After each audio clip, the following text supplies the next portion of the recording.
This is Jana, and welcome to my kitchen. Today we are making mashed potatoes because I've got a great friend who called or sent me a message, I should say, and said, do you have a recipe for really good mashed potatoes?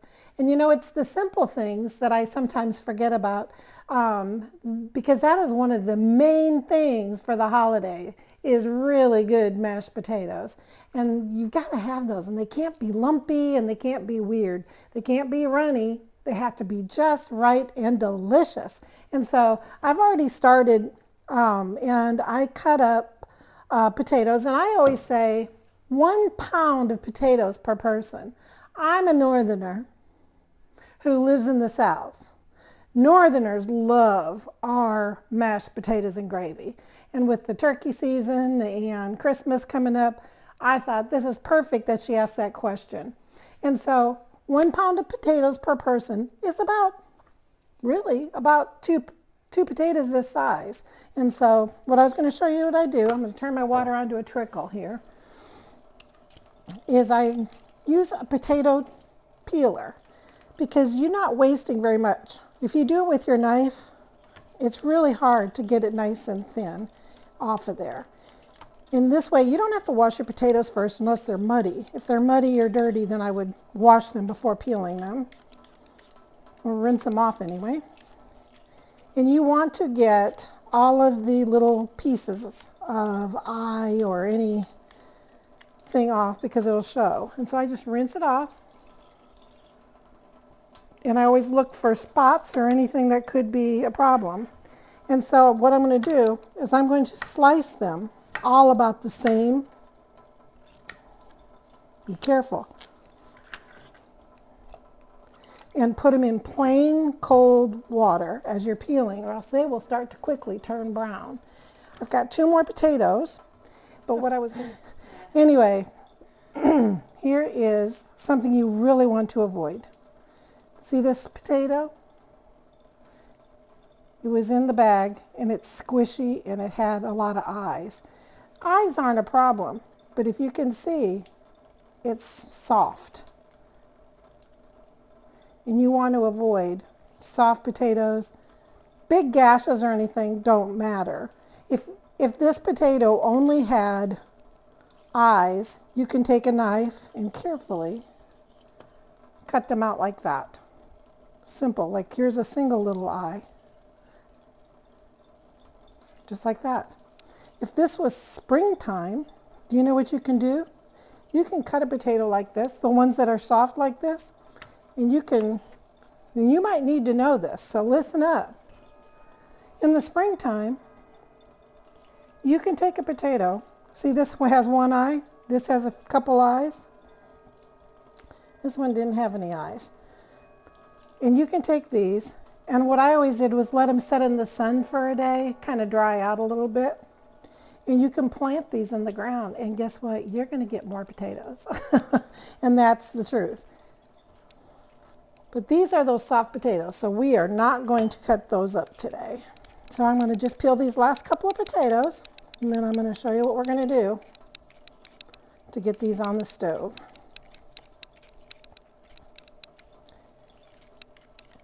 My kids love mashed potatoes. Some of them eat very healthy now, but during the holidays, they're going to have some mashed potatoes on their plate. My husband, see, we grew up north, and that was just an affordable staple. There's one that has an eye, but it's not soft.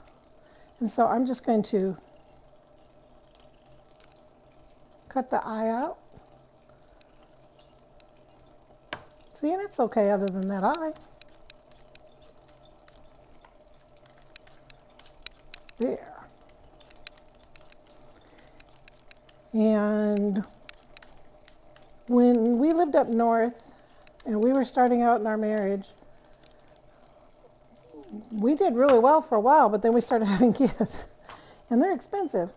And so we even had a meal would be homemade noodles, and I would take a box of chicken stock and bring it to a boil and make gravy out of it with those noodles in it and pour those over mashed potatoes. And it's still one of his favorite foods. All right, so now I've got these, and so I'm going to drain them off completely.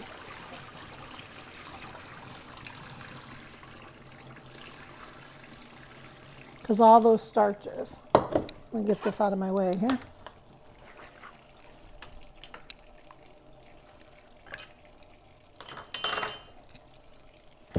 And you can use a strainer. I'm going to use my handy dandy God strainer in my hand. Oopsie, man overboard. And so now I'm going to add cold water. You can see the camera leg there, or the lighting leg. Now, I did not fill it all the way to the top. I'm ready to start my potatoes. If you're not ready to start your potatoes, you can even do this all the way in the morning, hours and hours before, and cover your potatoes completely with cold water. Don't add anything to them. And as you can see, I was using up what potatoes I had, and so there's two different types of potatoes here. There's a gold and there's a just a plain white. So now, I'm going to go over here to my stove, and I've got some kosher salt, but you can use any salt that you have, sea salt, whatever. And I'm going to add about 1 tablespoon for that much potatoes. The thing about potatoes is once you have cooked them, it's really hard to get salt in them, so don't forget that salt.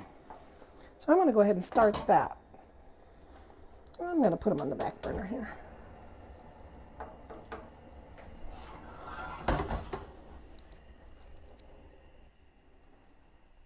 There we go.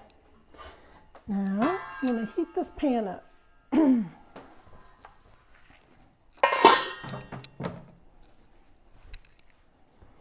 And we're going to get that nice and hot. I mean, we don't want to melt steel with it, but we want it to get good and hot. So I've got my fire on like medium to medium high.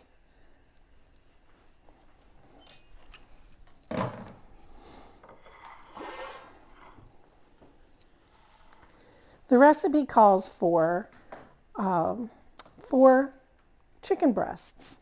And so I bought pre-packaged 4-ounce pieces of thin chicken breasts.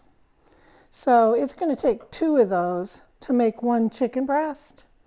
And so this is 1 chicken breast, 2 chicken breasts, and that's like a half, okay?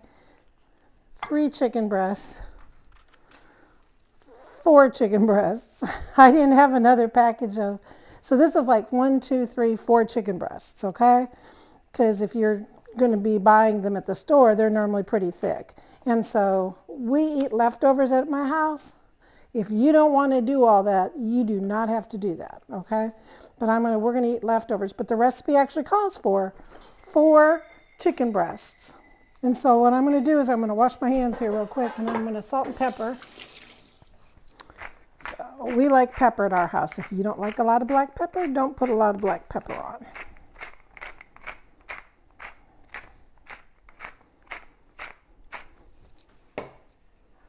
And then, if my voice sounds a little funny today, they were doing some field work out back, and I'm not exactly sure what they were doing, but it was making me get sniffles and cough. Okay, now we're going to take this over to the stove, and I can tell it's getting hot. I'm going to rinse my hands off a little bit there. And the recipe calls for 2 tablespoons of olive oil. And you don't need it swimming. You just want to be able to get the bottom of your pan coated. You don't want them to fry. You just need them to be browned. Now, I can see it smoking, so I'm going to turn it down for just 1 second. One of the things the recipe calls for is 2 tablespoons of olive oil, but I add a little bit of butter because I think it makes a prettier browning on them. I'm going to reserve that because I'm going to use that at finishing my sauce.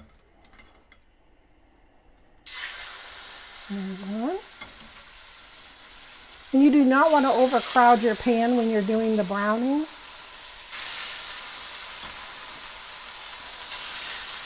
And these do not take very long at all. Dealing with raw chicken, I'm going to get this out of the way. And as you can see, we didn't overcrowd, so it's going to not take long. We're going to cook these through because they're really not going to cook again. And we're going to cook them all the way through. We'll be back in just a couple minutes. This is only going to take about 2 or 3 minutes on this side. Then I'm going to turn them over, and then I'll come back as we're finishing them up. So it's only going to take a total of about 5 minutes. So I don't want to waste your time, so we'll be right back. All right, I wanted to come back and show you. You can see I have not moved these at all. And what I was going to show you is how do you know it's time to turn them? Look at it, lifted easily off. If you have a pan, oh look at, see? I didn't peek at all. They're nicely brown. There. So we're going to come back in about 2 minutes. When these are cooked all the way through, and then I will show you the rest of this recipe. Okay, I was going to show you a quick little trick with these mashed potatoes. As you may or may not know, see how these are boiling and they're getting foam on them? In just a minute or two, there is going to be a lot of foam, and very quickly it can go up and between your lid and down into your stove, and oh, it's a stinky mess. And so what I'm going to show you is a quick little trick. All you have to do is add about 2 tablespoons of olive oil, and look at, you can use butter too, but look at, bye-bye, there goes that foam, and you do not have to worry about your pan boiling over. Another trick, if you've got pans that are on the stove boiling, is if you have a wooden spoon, put it across the top. Be careful that your flames aren't coming on the side to start it on fire. But if you have a wooden spoon across the top of your pan, it will not boil over. So there's 2 little handy dandy tricks. We'll be back to finish up this chicken in just a minute. It's 66 degrees in my house, right by the stove. 67, that's what I got the thermostat set on. Okay, and it's on heat today. It's chilly outside. Okay, oh there we go, I'm getting closer to my pan. If you are not sure about chicken and if it's all the way done, because like I said, it's not going to cook again. As it's cooking, you can't do this once you take it out of the pan because you're not going to know for sure, is you don't go to the bottom because it's too close to the fire, is you go right to the center, and you want it to be right there, 175. Oops. See? Ooh, that one's done. We don't want to. Yep, that's done.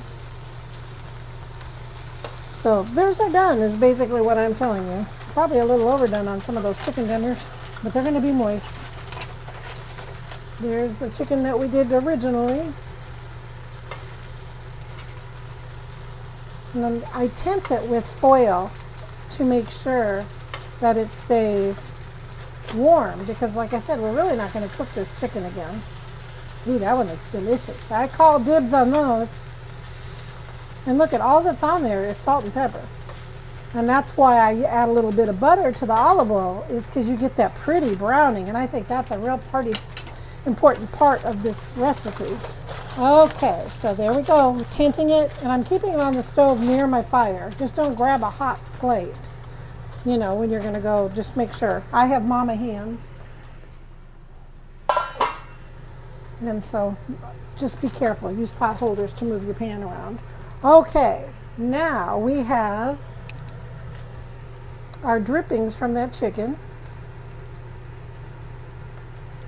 And I'm going to add 2 tablespoons of butter to the pan, because you're going to see these mushrooms, look, I buy them at the store just so I have them on hand, and I just drop the package right into the freezer. And so that's going to be a little extra frost on them there. Now there's a package of mushrooms.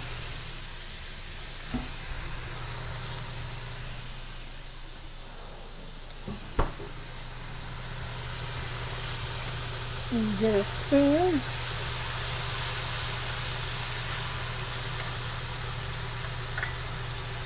And get those browned off. Now we're going to make our masala sauce. So yummy. I've made this, oh golly, I know I've made this for 20 years probably. Our kids have been out of high school. Our oldest graduated in 2007. So, you know, we're 14 years ago, and I was making it before they left home. We used to get it at Cheesecake Factory in Kansas City, chicken marsala, and it's so delicious. And so, I think I made it before that too. I just remember for sure after that. I'm going to turn my fire up a little bit and get those going. So while those are cooking, I'm going to go ahead and measure my chicken marsala, my marsala wine. Now, there's many different kinds of marsala. There's many different brands. This is a sweet marsala. If you can find it where it says sweet, because there's also a dry one, but marsala sweet. That's my preference. So, anyway, I need 3 cups.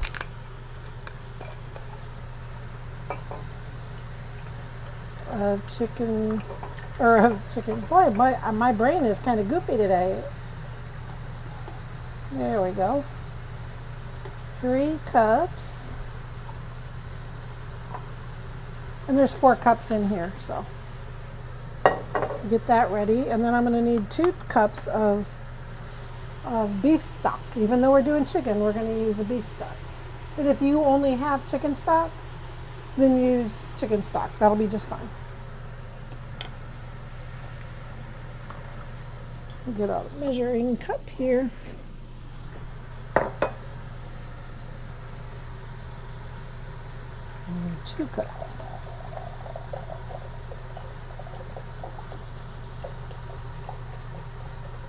There we go. And look back here. Look at those mushrooms. Ooh-wee. Everybody's stove is different. I have a high BTU gas stove, and you know, difference in your pans and whatever. So time isn't always something that we're looking at. Sometimes we're looking at just where we're at on our product here. And so you can see these are starting to brown. And it doesn't take a lot of time because mushrooms have a lot, I didn't look it up before I did this, but a high percentage of water in them. All right, and look at my pan's clean now. Thank you, mushrooms. So it's really going to get clean now because Madeira wine is acidic. And so now I'm going to add my 3 cups of Madeira wine and my 2 cups of stock. See how easy this is? So now it's going to reduce. We're going to be cooking that. It's going to start to boil. And initially I'm going to come back as soon as it starts to boil. You'll see big bubbles. As that reduces, we're going to reduce it by almost 3/4. So we're going to only have about 1/4 of the amount of sauce left once it's reduced. And so it's going to go all the way down. And then the bubbles, I always say tiny bubbles, that song from the 60s, tiny bubbles in the wine.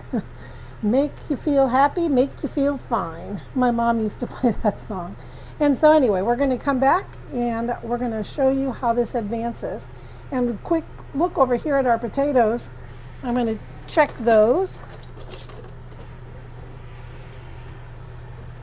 See where we're at on them. See, there's no more foam once we added that little bit of butter or olive oil to them. They're getting close to being tender. We just want to make sure we check all of them. Ooh, we're close, close, close. And then we're going to drain those off in just a few minutes. And we'll be back and show you this sauce. Okay, welcome back. I was going to show you what fork tender potatoes are. See? easily, no hard spots in them at all. Okay? So once they get fork tender, I don't care if you're not quite ready for them. First thing you got to do right away, if you want your good potatoes, is to drain them. You can use a strainer. You do not have to do it this way. And you want them drained all the way. Shake, shake, shake. And then I remove the lid, save the lid, and while those are steaming for a second, I have 1 stick of butter, and I kept it separate for a reason, because I'm going to come back here and I'm going to mash these first. And I did this so that I would remember to tell you that I don't mix my butter with my heavy whipping cream or milk or half and half. I add it separately, so I'm going to go ahead and microwave this real quick to melt the butter.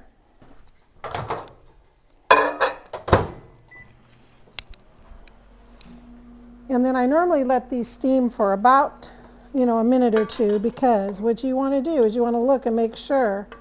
And you can use a mixer. You can use your big stand mixer. This is a potato masher. Okay? And so what you're going to do is you're going to come in, and this is really important, is you're going to come in and you are going to smash those. You're not adding anything to these potatoes at this point in time, or you're going to end up with lumpy mashed potatoes. And so this is the point where you can start your stand mixer, and we call those whipped potatoes.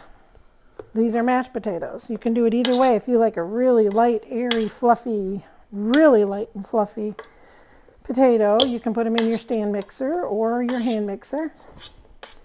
And then with this, I go across the bottom and pick up, because there's potatoes that are kind of sticking to the bottom because they're drying to the bottom, and that's okay. And boy, this is a workout. And so I'm going to go through and I'm going to keep, see now how they're going through there. You can see they're already starting to cream, and I haven't added anything to them. Mashed potatoes, smashed potatoes, creamed potatoes. There's so many words that we all use, and our grandmothers and mothers. But you want to go along those edges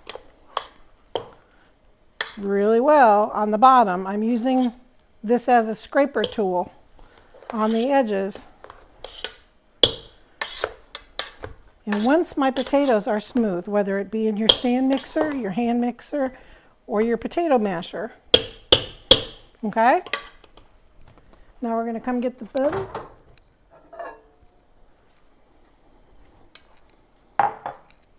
Always cover your butter when you melt it in the microwave, or you'll be having an extracurricular activity of mashing or of cleaning the inside of your microwave ceiling, because there's water in butter and it goes pow. So I had a little bit of heavy whipping cream left in my refrigerator, so I'm just going to use what I have, because I'm about 3 days from the best used by.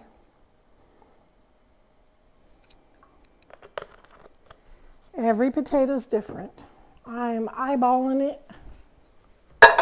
And now I'm going to heat my cream. You can use whole milk, 2% milk, heavy whipping cream, half and half, whatever you want at this point in time. Okay, I always use heavy whipping cream, but I had to use up some of this half and half. So, all right, now I'm going to add in that stick of butter, because remember, this is about 5 pounds of potatoes, so I'm going to use a whole stick of butter.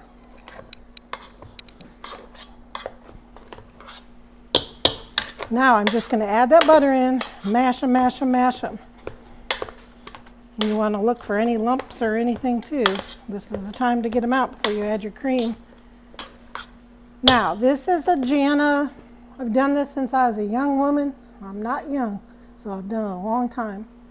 I'm going to add about 2 teaspoons of sugar to this much potatoes. And you're like, why would you add sugar, which is just something else with all these starches? I don't know. It doesn't make them taste sweet in that small of amount for this amount of potatoes. Doesn't make them taste sweet.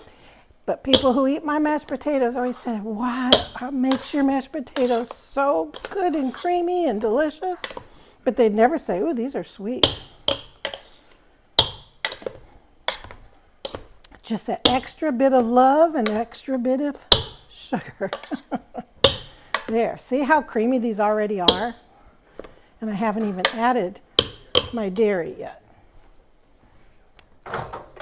Now, if you are not able to have dairy, you can have, I've seen people add broth.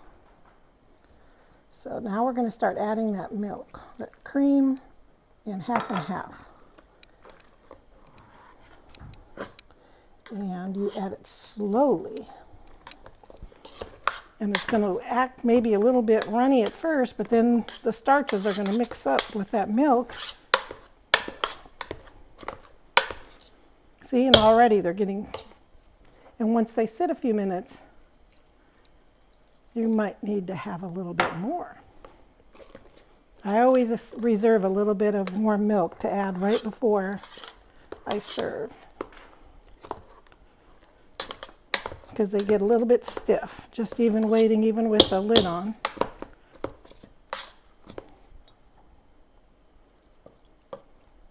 Remember, you can always add more of your milk and dairy, but you can't take it out if you put in too much.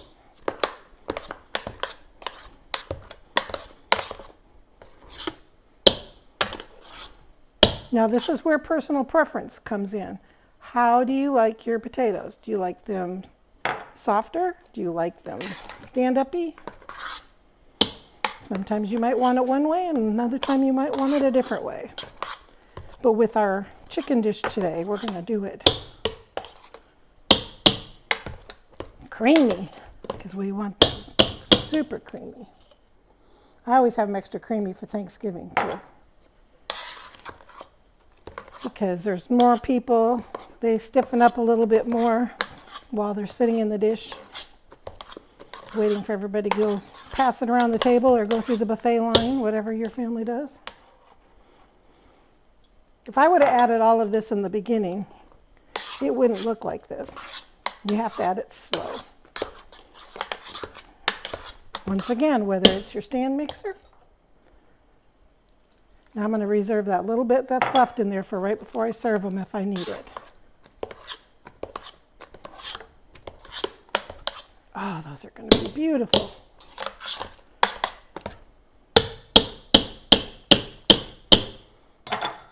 This is how we do it.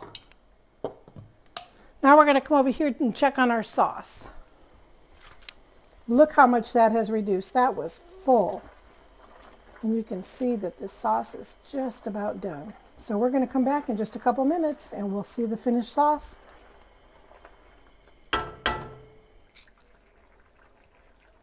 Okay, we are back. Do you see how much the sauce reduced? Look at that. See how high it was? And that's just the splatters from the pan. I am going to take that down because guess what that is? That's called flavor. Okay. Now, we like sauce at our house. And I was going to say, this is not traditional, but I want to tell you, I don't want to reduce it much more for our family. I'm going to add just a touch of cornstarch. And normally, when you add cornstarch, you stir it the same way, so it doesn't get lumpy. There we go. Adds just a little bit of body to the sauce, and I like a little bit of body. You don't have to do that. That is, like I said, not traditional. And then you want to cook that cornstarch slurry for just a second. I'm going to turn my fire back up. Hello, man in the pool there.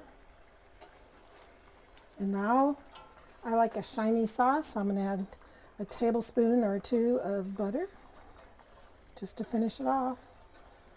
We don't want our sauce to break.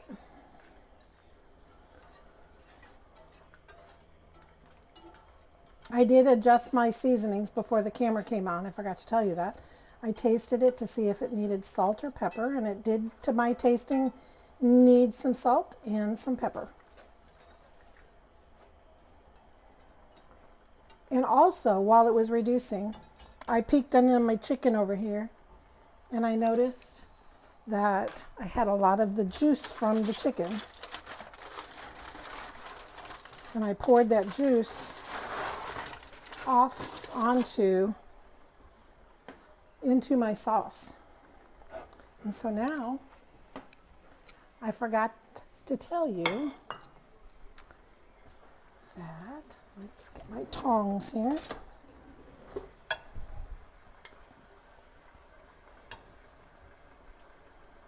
Look at that. Oh, I know a husband that's going to be pretty darn happy today.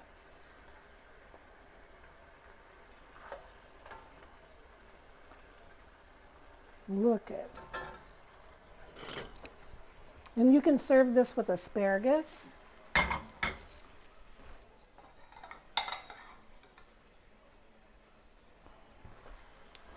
But I saved a little bit of broccoli.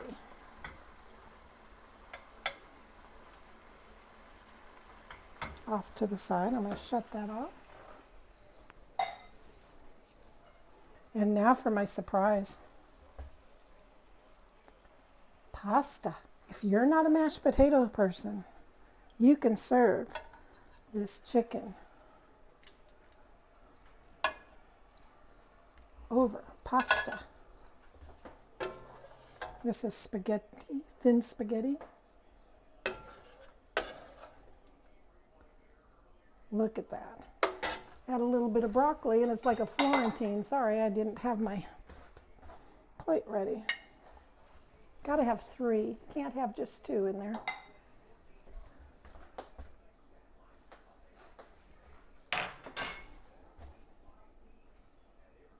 Look at that. I'm gonna add a little bit more sauce for the pasta. So, you can have it one way or the other. It's your choice, and there's those creamy mashed potatoes.